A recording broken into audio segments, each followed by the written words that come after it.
Okay, so I just submitted my documents today, September 17. The officer said it's 6 working days. So I'm expecting it next week, in between until 23rd, that date, from 20th until 27th. So I'm expecting that date. So we'll see.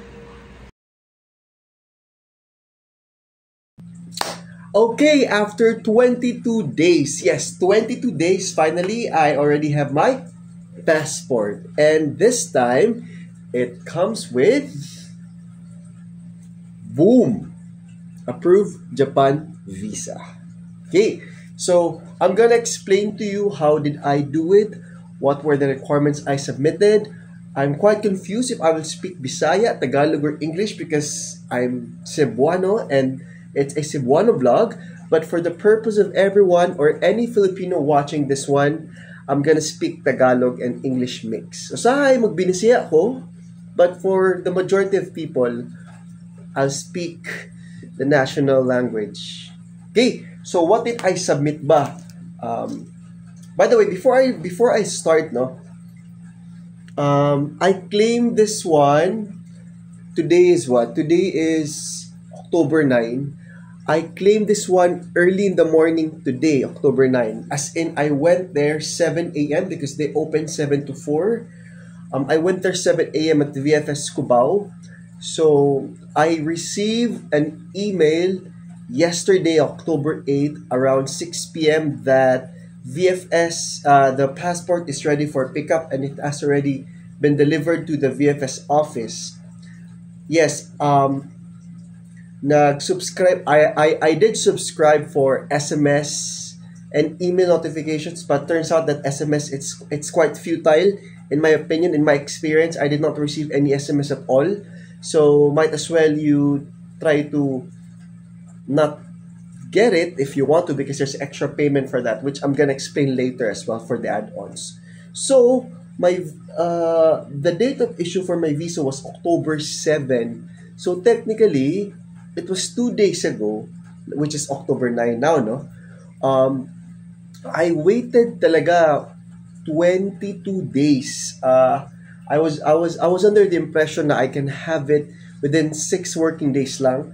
So when October 1, before October 1, like say mga September 30 or 28 to 30, I was expecting to receive already an email. I was tracking the reference number every time. You can track the reference number naman sa VFS Global website or just Google it, track your visa application, VFS Japan Visa, and you will see the link. You just type in the reference number which you can receive on your first email from VFS. Now, I also purchased courier service via LBC. So during your submission date, no, they will give you, like, if you opt for delivery not pick up, they will ask you to fill up the LBC form. Then they will give you a copy. So that copy, there is a tracking number as well. So last night, when I was still contemplating pa if I will do a branch pickup or wait for delivery, I tried to type in the tracking number of LBC from the form given to me by the officer. It turns out it cannot be found. So ibig sabihin, hindi pa na-pick up ng LBC or hindi pa nila na-dispatch for LBC. So ako naman, I waited long enough, 22 days, so there's no way for me to wait for them to deliver it. Chances are, they may not deliver it the next day, which is today or by Friday. Baka umabot pa ng Monday or whatsoever, bumagyo pa whatsoever, no? Knock on wood naman. So, I just pick it up myself. So, the question is, mare-refund ba? No, non-refundable na yon because I opted for it to be delivered. Pero since I cannot wait already, as in I cannot wait, I went there 7 a.m. pinick up ko na mabilis lang naman. Iba yung pila ng submission, iba yung pila ng pick up. Yung pick up, it's just right behind the entrance. Merong side window doon. You just have to present your reference number or tracking. They will ask you to sign a logbook. And then boom, they will check your passport. Ito yung nakakaba, no? I'm just gonna cover it because it contains my address. Merong sticker nito, tsaka may sticker din dito, no? Turns out, sabi nila, pag denied daw, parang may red or whatsoever. Nung kinuha naman nung nag-distribute sa akin ng passport, kanina, tinignan niya muna yung likod. So, excuse me. So, nung tinignan niya, gumana na siya agad. So, ako naman kinabahan ako kasi they will open it. When you do branch pickup, they will open it in front of you. So, it's either denied ka or approved. Okay, pag approved, kasi ibibigay sa'yo diretso. Pag denied, medyo dami kasing tao eh. Alam mo yun? Parang you're a teller in a bank, ganun. Or in a US visa interview, medyo it's quite public. But anyway, that was what happened kanina. So, I was really vindicated kasi I really waited too long. Bakit kaya matagal, no? Kasi sabi nila there's high influx daw of applicants kasi sumasabay yung mga visiting Japan by December and November. Pero sa akin lang kasi I applied September 17 and I was reading FB groups on Japan visa, mga DIY. Some of them have been approved lesser than 22 days, no? Some of them have been approved 7 working days or 4 working days, so that's still less than 22 days. And they have applied past September 17, so that means between September 20, 25, ganyan.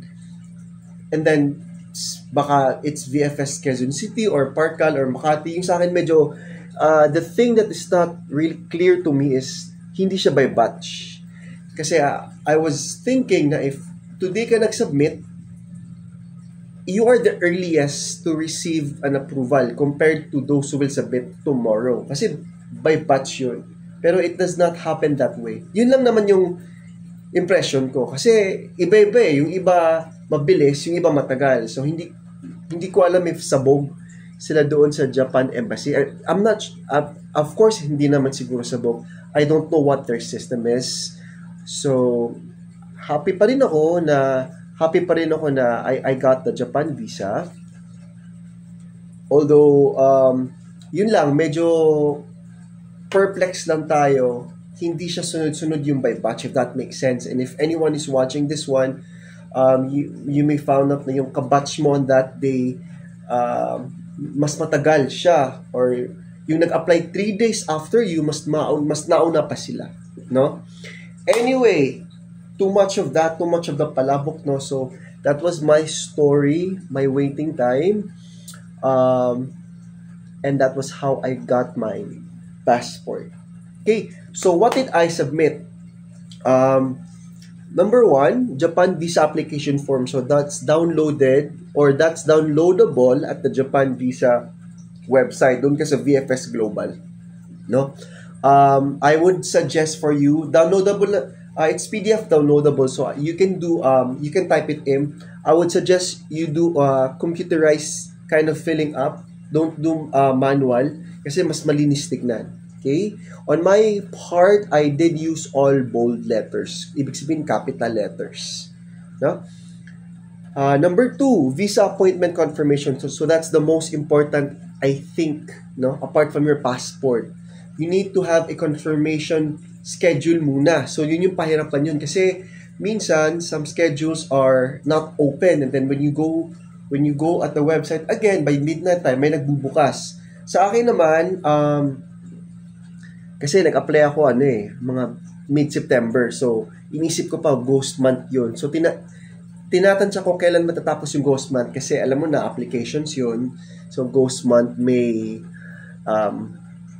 whatsoever is the word of the day, no? So, ayun, kinuha ko naman is regular, hindi ako yung premium. Kasi, si premium kasi, you have a separate lounge, obviously. may separate din officer, but that does not expedite your process. Same pa rin kayo ng pagdadalhan sa embassy. Kumbaga, separate lang kayo ng kwarto, pero isang truck pa din yung magdadala ng passports nyo doon by batch. Okay? So, yung add-ons lang naman doon is they may refreshment ka siguro. I wouldn't know. I did not purchase it. Pero meron kang SMS, meron kang email, and then meron kang ng courier delivery kasama na rin doon, and then someone will check on your papers. Okay? Pero yung nangyari sa akin, when I submitted it on the regular one, they check it naman din. So, I came in on time naman din. I was second in line. Kasi yung nakapila, siguro mga 4, 2 sa kanila is nag-premium. So, yun. So, that's the visa appointment confirmation page. If you would ask me if your travel date is best talaga na you apply for Japan visa 1 month latest na yun. 1 month latest before your intended travel date. Kasi ako, my intended travel date is malapit na. Ayoko munang sabihin kasi hindi pa ako nagtitravel. Baka ma-preempt para also. Pero I made sure na it's not less than 30 days from my application of the visa. Kasi tulad ngayon, ang dami-daming nag-a-apply, mas matagal yung application, no? So that's the safest. That's your insurance. Better 2 months. Yun yung safest. Especially if you travel on peak seasons like autumn and spring. Number 3, valid passport. This is obvious naman, no? I don't need to explain kung how many months pa valid yung passport mo. So, yun na yun. Also, kailangan din ng photocopy of the first page. So, eto, kailangan tong photocopy with signature here.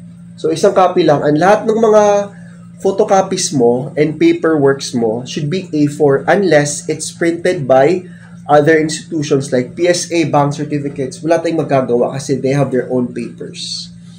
Next is Japan visa photo. So, you just go to any camera ba yung term? Photo stores, photo line, great image, just go there and alam na nila yung format ng Japan visa. Isang picture lang yung kailangan kasi ito lang naman yung basis eh. But yung package kasi madami siya.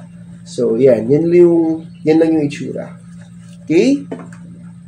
Next would be PSA birth certificate. So, PSA certified siya. So, it should be within the year. So, ako naman, I purchased that this July. Last July lang online. So, mabilis lang naman yung process. I had it delivered after 3 days. 3 days. Nabubulol ako. After 3 days. Mind you, when I gave it to the officer, pinatanggal yung resibo, lahat-lahat. So, yung birth certificate lang. Pero, wag kayong maniwala. I mean, it's better to have sobra than kulang. If sabihin nilang they don't need that, just get them, no? Kaysa magkulang kayo.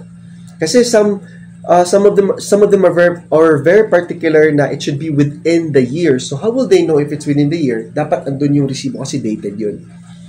Next, COE, Certificate of Employment. Dito ko natagalan, no? During my appointment date, sabay ko na lang din, ITR and COE. Sa COE ko, hindi siya original copy. It's only digital. Tapos hindi pa siya colored, black and white lang. So, andun naman yung position, compensation, tenure, company address and contact number. Pero tinanong kasi nung officer, nung nag-check, sir, kanang nagbisaya, no? Sabi niya, sir, meron ka bang email thread neto? Kasi baka isipin ng taga-Japan or Japan Embassy na baka gawa-gawa lang to.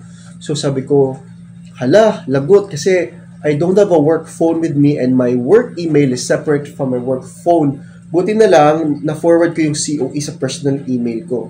So, it's best na kung meron kayong mga files, tip lang to, if meron kayong mga files na backup, dapat ma-save nyo siya sa phone nyo. In case kailangan nyo ng, in case they will ask you for additional documents, you can have it printed dun sa VFS office. Meron naman silang printing eh.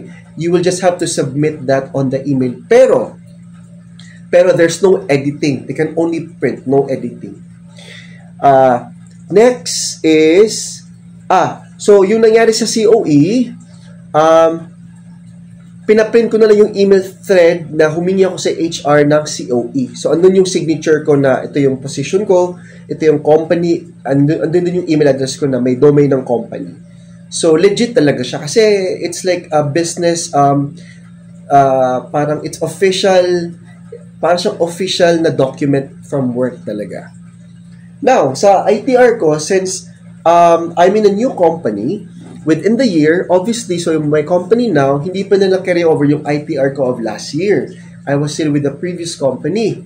So, yung nasa ITR ko of 2025 and 2024, magkaibang company yun. So, ginawa ko, pinagawa pala ako ng officer ng letter of explanation. I just did 110 kasi, as I mentioned, they don't do edit. So, nagtanong ako, can I do 110? So, yun, I did 110 pero as legibly as possible, as good English as possible. Pwede ka magpa-chat GPT, copy-paste mo lang if you want. Pero nilagay ko doon explanation bakit yung company ng the ITR company name is different from the COE is because I have a current company, my new company now started within the year, and then iba pa yung current company ko, iba pa yung former company ko sa ITR ko. Kasi yung ITR kasi would give them the impression na you're paying your tax, tas yun din yung income mo for the whole year of that year. So, in-explain ko doon na iba yung company ko sa COE kasi I just started within the year, and then nakalagay naman din doon sa ITR ko na it's a different company. And so, ibig sabihin, I just cannot provide an ITR with my current company on the name kasi I just started this year. Ganun lang kasimple yun. Also, nilagay ko na lang din doon sa last paragraph, written on my COE is the contact number and contact person of my current employer for verification. Para at least, ma-encourage mo sila na for any verification purposes, confident tayo na nagsasabi tayo ng totoo. Yun. And don't forget to say, thank you very much for your consideration and for your time. Dapat courteous tayo na. Next! So, yun. So, yun yung naging issue ko ng ITR and COE. Question, bumalik ba ako? No, I just did it on that same 10 minutes. Kasi, na-print ko lang yun sa yung email thread ng COE, na-print ko lang yun, na-email ko, pinaprint ko sa kanila, and then yung ITR explanation ko, bakit iba yung employer sa COE and sa ITR, I just did handwritten. Okay? I did A4. So, bumili ako ng A4 papers sa kanila. Next! Bank statement, bank certificate. Now, bank statement, I did 3 months. 3 months bank statement. So, sabi nila, valid naman yung bank statement mo for the, halimbawa, if your travel date is October, good for 3 months. So, July of this year until October, dapat yun yung bank statement mo. Pero ako kasi, nagpa-bank statement ako nung September 1. September 17 yung application ko. Yung kakasahod lang pa-bank statement ka para mas malaki. Although, yung ADB mo or average daily balance, that measures how stable your finances are in that bank account. So, 6 months yung mini-measure noon. Yung bank statement naman, 3 months lang yung kailangan. So, pero, they did not get my bank statement. They only got si officer, kinuha lang niya yung bank certificate ko, hinighlight niya yung ending balance ko and my ADB. Yun yung labanan doon. So, they did not ask for my bank statement. Jahe naman kasi yung bank statement ko, 17 pages. Ang dami kasing cash flow dun eh. May lumalabas, may pumapasok. So, tinitignan, I don't know paano na natignan kasi they did not ask for my bank statement anymore. Kasi, sabi nila, the Japan embassy would also want to see the cash flow. I mean, the flow of your bank account. They did not ask for my bank statement, so they cannot see. But anyway, yun, kailangan bank statement, bank certificate. Yung sa akin was BPI, pero hindi nakalagay doon for Japan visa purpose. Hindi nakalagay doon. Yung nakalagay lang ata doon is for any purpose or for visa purposes. Yun. For visa purposes. Yun. Nakalagay doon ADB, total balance, when it was open, anong branch. Yun. That's it. So that's bank statement and bank certificate. Now it's trip itinerary. Okay, so trip itinerary, I'm visiting in Japan for within the range of 3 to 7 days, ganun. So kung ano yung days nyo doon nyo ilagay. Yung format ko was yung date, anong gagawin, tapos yung location, or parang, halimbawa, ito, October, ano ba ngayon? Halimbawa, October 10, day 1, go to Shinjuku, Shibuya, and Ginza. Tapos yung residence mo, uulitin mo lang residence mo kasi doon ka magtutulog sa third column. You don't really have to be as well, if wala ka pang sure na itinerary kasi it's subject to change when you go there, at least meron ka lang parang blueprint, so meron na silang idea saan ka pupunta. Kasi naman they also want to know kung if turista ka, alam mo saan ka pupunta. Madami naman na maso-search sa online, or you can use ChatGPT for the itinerary, not for the purpose of fabricating, but ChatGPT can also give you choices of where you really want to go, no? Hindi naman kailangan specific time na 10 a.m. kakain ka. Just list activities that you will do for that day, no? Next, cover letter. Yes, I included cover letter. Sabi nila sa Korea lang yun, no? I included cover letter. Kasi, that would, yung nakalagay sa cover letter ko, first paragraph was, I wanted to go to Japan. Why? I want to celebrate my birthday. Yun. And then, you have to say, you also have to, sabi ko, I appreciate the Japan culture, the Japan food, Japan anime, and would like to visit Mount Fuji.